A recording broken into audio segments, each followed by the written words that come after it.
Un gusto poder saludarlos a todos ustedes, realmente una alegría y renuevo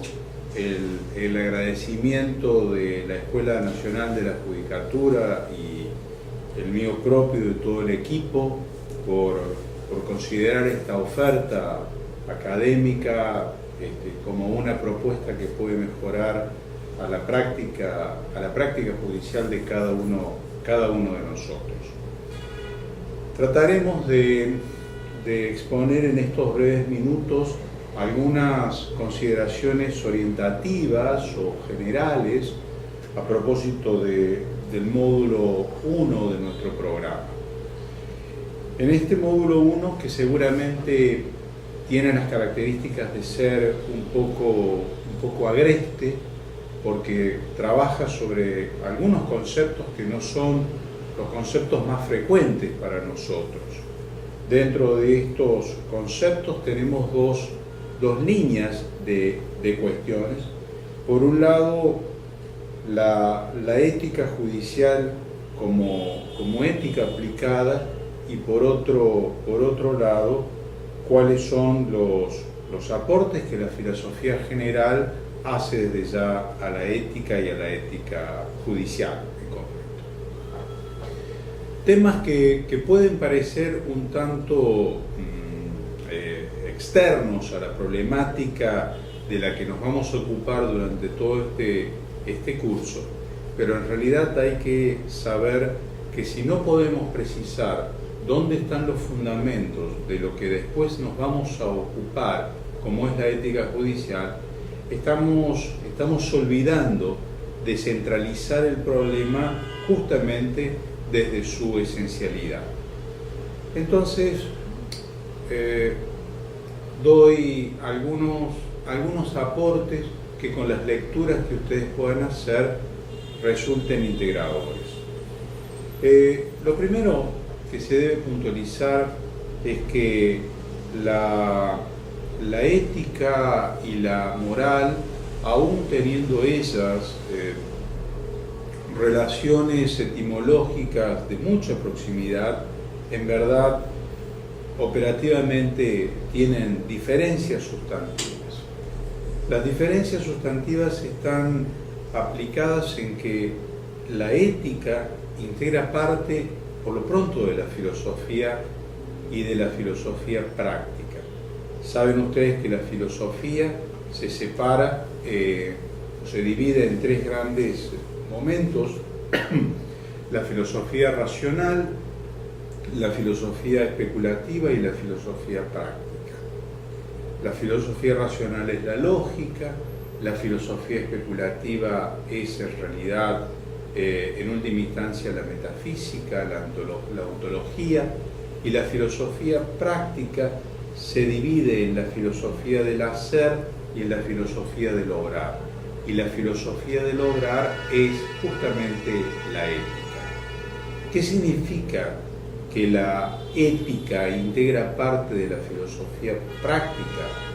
Significa de que las acciones que el obrar humano realiza son acciones como tal dirigidas a una orientación, a una finalidad buena. Esa bondad del acto del obrar se produce a partir de que el individuo, la persona, tiene una captación intelectiva de la bondad del acto y del fin que realiza, y desde ese punto de vista lo ejecuta. Esto hace comprender de que, por una razón naturalmente filosófica, el obrar es un obrar que puede ser predicado como un obrar virtuoso, como un obrar vicioso, como un obrar bueno, como un obrar malo. ¿Por qué? Porque la ética justamente es quien va a poder hacer ese juzgamiento del obrar. Inmediatamente se desprende de aquí otro eslabón dentro de los obrares humanos, y es en realidad los obrar es en concreto, o sea, las acciones reales que nosotros como hombres cumplimos, y allí entonces es donde nuestros comportamientos se intervinculan mucho con nuestras prácticas culturales, con nuestras prácticas sociales, con el etos, digamos, en el cual estamos inmersos y en el cual socializamos. Y esos comportamientos, costumbres, tradiciones, realizaciones, son en definitiva los comportamientos morales que nosotros cumplimos. Todos esos comportamientos morales, que tal como se advierte tienen una importante variabilidad, no son siempre susceptibles de ser cumplidos de cualquier manera, o podrán ser cumplidos de cualquier manera, pero podrán ser juzgados de una manera determinada. El juzgamiento de esos actos morales que nosotros realizamos justamente lo cumple la ética, en tanto y en cuanto que la ética está instalada en el corazón de la filosofía práctica, y la filosofía práctica a la vez no se desentiende de la filosofía especulativa, sino que la filosofía práctica es una continuidad de la filosofía especulativa. Luego entonces, mediante la filosofía especulativa, conozco las esencias de las cosas, de los entes, conozco en definitiva las propiedades trascendentales que los entes tienen, y entre ellas conozco también el bien o lo bueno de las cosas, y luego, como las he conocido a las cosas en tanto buenas, puedo obrar en tanto ese resultado. Juzgo entonces el comportamiento moral a la luz de la ética, que es la filosofía práctica y que a la vez me está llevando a la filosofía especulativa. Sobre esa línea temática es que nosotros debemos advertir cómo los actos humanos pueden ser considerados como actos susceptibles de ser controlados por la ética, o sea, en tanto que sean actos morales. Los actos morales supone que son aquellos que son cumplidos por los hombres en tanto que tengan tres características. Tengan en definitiva la libertad para ser cumplidos, o sea, que no exista un elemento que los condiciona su realización, ejecución o práctica, sean cumplidos con una intencionalidad definitiva,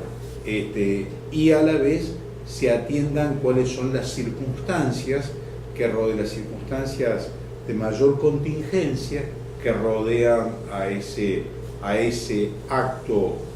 moral. Así entonces, cuando uno tiene que juzgar si un acto moral es bueno o es malo, mira si ha sido hecho con libertad, cuál ha sido la intencionalidad y en qué circunstancias se ha cumplido. La teoría filosófica sostiene que indudablemente de esos tres elementos hay uno que tiene una primacía siempre mayor, que es la intención. O sea, siempre a la hora de juzgar éticamente un acto, habrá que revisar cuál es la intención con la que un acto se ha cumplido. Eso a la vez va a permitir considerar otras cuestiones que a nosotros no nos compete en este momento analizar, como son la teoría del doble efecto, del efecto indirecto, cuando de un comportamiento se siguen dos tipos de efectos, cuál es en definitiva el efecto que se debe privilegiar, cómo el acto se debe juzgar, pero basta con señalar entonces que hay actos humanos que van a ser juzgados desde la ética, actos morales que van a ser juzgados desde la ética. En ese marco aparecen ciertas prácticas humanas, ciertos actos que colectivos humanos realizan, que empiezan a tener tanta consistencia y cierta atención para el resto de las personas, porque son actos tan importantes que indudablemente van generando como una suerte de reflexión focalizada sobre esos comportamientos. Y entonces empezamos a hablar que hay como una especie de una ética particular sobre determinadas áreas de problemas humanos o de obrares humanos, y así se llega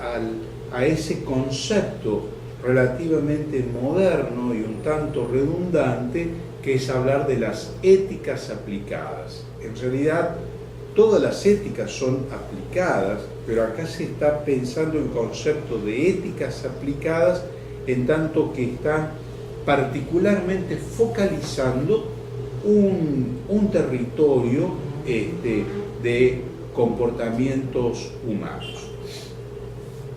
Esos territorios han estado muy vinculados primariamente con aquellas disciplinas que tienen un efecto, una consecuencia muy implicada con la propia realización humana o los comportamientos humanos. Entonces, se habla de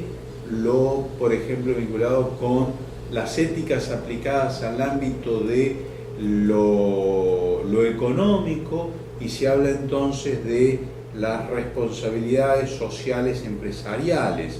como una manera de explicar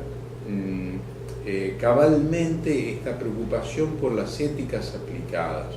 También se habla en el ámbito de las ciencias de la salud de éticas aplicadas y no ya de éticas médicas, y entonces el concepto de bioética irrumpe como una particular ética aplicada a las ciencias médicas, en tanto que están siendo utilizadas o transversalizadas por cierta tecnología o ciertos avances técnicos. Y también el concepto vinculado con lo jurídico-judicial empieza a tener atención con lo jurídico-judicial, en tanto que hay una actividad práctica de los jueces que está siendo atendida, y que las éticas judiciales quedan de alguna manera también cautivas